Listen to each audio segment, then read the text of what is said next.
ನಮಸ್ಕಾರ ವೀಕ್ಷಕರೇ, ನಿಮಗೆ ಮತ್ತೊಮ್ಮೆ ಪುಷ್ಪಲತಾ ಕಿಚನ್ಗೆ ಸ್ವಾಗತ. ಇವತ್ತು ನಾನು ಮಾಡ್ತಾ ಇರೋದು ಅವರೆಕಾಳು ಸಾಗು. ಅವರೆಕಾಳನ್ನ ಫಸ್ಟಿಗೆ ನಾನು ಈ ಥರ ಒಂದೆರಡು ವಿಸಲಿಗೆ ಬೇಯಿಸಿಟ್ಕೊಂಡೇನಿ. ಅದಕ್ಕೆ ನೀವು ಹಸಿ ಮಸಾಲೆ ಆದರೂ ರುಬ್ಕೊಂಡು ಹಾಕೋಬೋದು. ನಾನು ಸ್ವಲ್ಪ ಮಸಾಲೆನ ಫ್ರೈ ಮಾಡ್ಕೊತಾ ಇದ್ದೀನಿ. ಚಿಕ್ಕ ಸ್ಪೂನ್ಲೆ ಮೆಂತ್ಯ,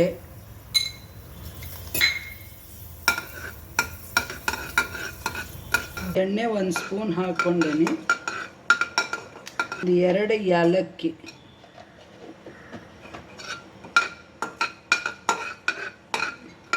ಆಮೇಲೆ ಇದರಲ್ಲೇ ಒಂದು ಚಕ್ರ ಮೊಗ್ಗು ಚಕ್ಕೆ,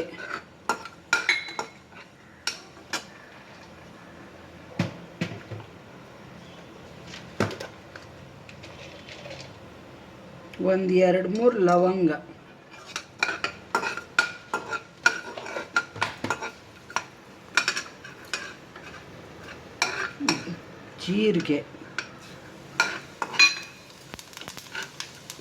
ಜೀರಿಗೆ ಒಂದು ಅರ್ಧ ಸ್ಪೂನು, ಧನಿಯಾ 2 ಸ್ಪೂನು,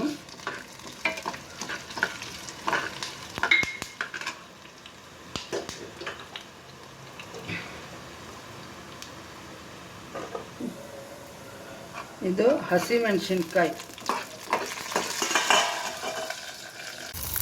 ಮೆಣಸು ಒಂದು 5-6 ಕಾಳು ಮೆಣಸು ಸಾಕು. ಖಸಖಸೆ ಹಾಕ್ತಾ ಇದ್ದೀನಿ.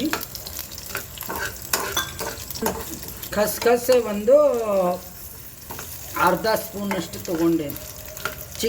ಚಿಕ್ಕ ಜಾಮೂನ್ ಸ್ಪೂನ್ದಾಗ ಅರ್ಧ ಸ್ಪೂನ್. ಇದು ಮಸಾಲೆ ಆಗಿದೆ. ಇವಾಗ ಆಫ್ ಮಾಡ್ತೀನಿ. ಕರಿಬೇವು ಹಾಕ್ತೀನಿ.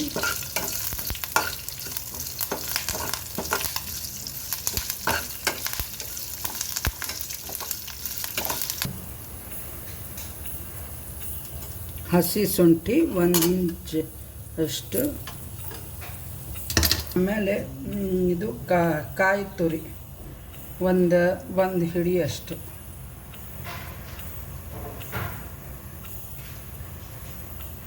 ಅದು ಆಫ್ ಮಾಡಿದ್ಮೇಲೆ ಹಾಕಬೇಕು ಕಾಯಿ ತುರಿನ.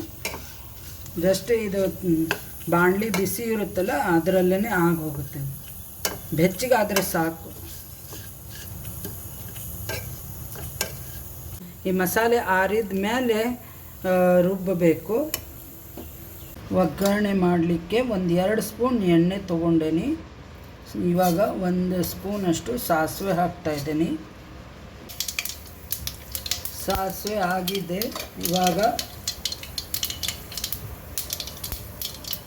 ಕಡಲೆಬೇಳೆ ಮತ್ತು ಉದ್ದಿನಬೇಳೆ,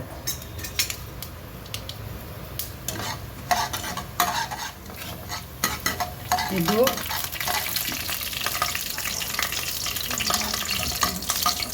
ನೋಡಿ ಒಗ್ಗರಣೆ ಹಾಕಿದ್ದೆ. ನಾನು ಹುರಿಯೋಬೇಕಾದ್ರೆ ಜೀರಿಗೆ ಹಾಕಿದ್ದೆಲ್ಲ, ಹಾಗಾಗಿ ಜೀರಿಗೆ ಹಾಕ್ತಾ ಇಲ್ಲ.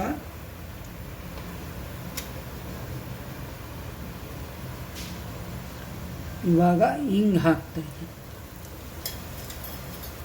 ಒಂದು ಚಿಕ್ಕ ಸ್ಪೂನ್ದಾಗ ಸ್ವಲ್ಪ ಹಿಂಗೆ,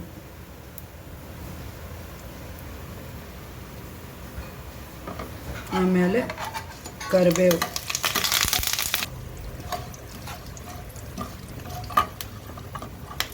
ಅವರೆಕಾಳು ಹಾಕ್ತಾಯಿದ್ದೀನಿ. ಇದಕ್ಕೆ ಚೆನ್ನಾಗಿ ಎಣ್ಣೆಯಲ್ಲಿ ಸ್ವಲ್ಪ ಈ ಥರ ಫ್ರೈ ಮಾಡ್ಕೋಬೇಕು. ಬೇಯಿಸಿರ್ತೇವೆ ಆದರೂ ಸ್ವಲ್ಪ ಎಣ್ಣೆಯಲ್ಲೇ ಫ್ರೈ ಮಾಡ್ಕೋಬೇಕು.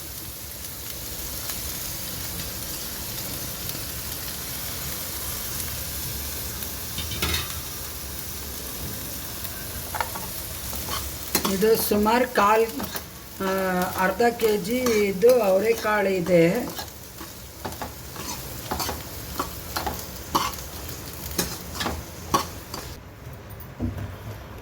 ಸ್ವಲ್ಪ ಎಣ್ಣೆಯಲ್ಲಿ ಫ್ರೈ ಮಾಡ್ಕೊಂಡೇನಿ. ಇದಕ್ಕೆ ನಾವು ಏನು ಮಸಾಲೆ ಹುರಿದು ಇಟ್ಕೊಂಡಿದ್ವಲ್ಲ ಅದನ್ನು ಮಿಕ್ಸಿ ಮಾಡ್ಕೊಂಡೇನಿ. ಅದನ್ನು ಇವಾಗ ಹಾಕ್ತೇನೆ.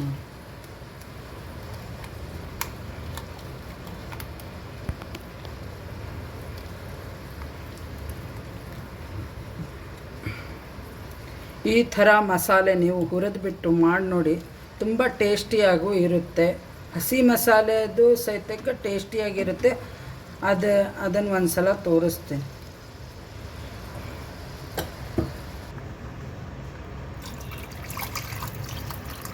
ಇವಾಗ ನೀರು ಹಾಕ್ತಾಯಿದ್ದೀನಿ ನೋಡಿ.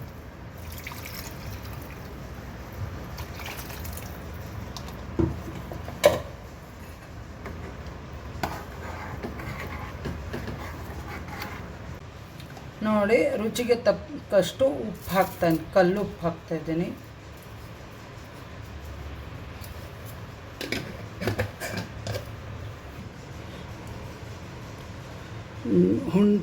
ಹುಣಸೆಹಣ್ಣಿನ ರಸ ಹಾಕ್ತಾಯಿದ್ದೀನಿ ಇವಾಗ.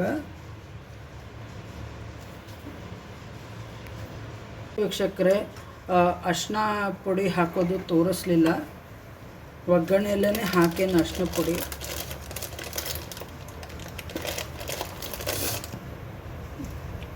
ಬೆಲ್ಲ ಹಾಕ್ತಾಯಿದ್ದೀನಿ.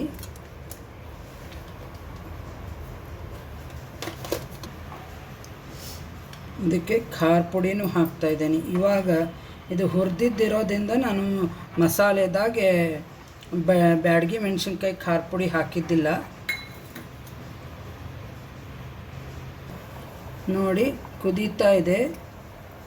ಎಷ್ಟು ಚೆನ್ನಾಗಿ ಸಾಗು ಪರಿಮಳ ಬರ್ತಾ ಇದೆ. ಇವಾಗ ಕೊತ್ತಂಬರಿ ಸೊಪ್ಪು ಹಾಕ್ತಾಯಿದೆ. ಮಸಾಲೆ ಹುರಿದಿದ್ದಕ್ಕೆ ಅಂತೂ ಇನ್ನೂ ಚೆನ್ನಾಗಿ ಸಾಗು ಆಗಿದೆ.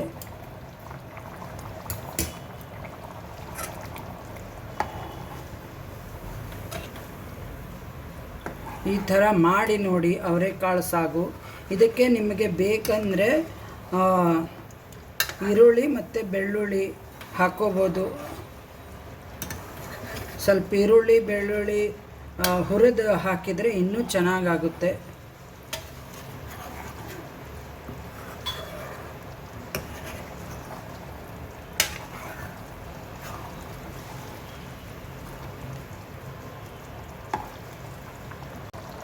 ಇದಕ್ಕೆ ಚಪಾತಿ, ದೋಸೆ, ಪೂರಿ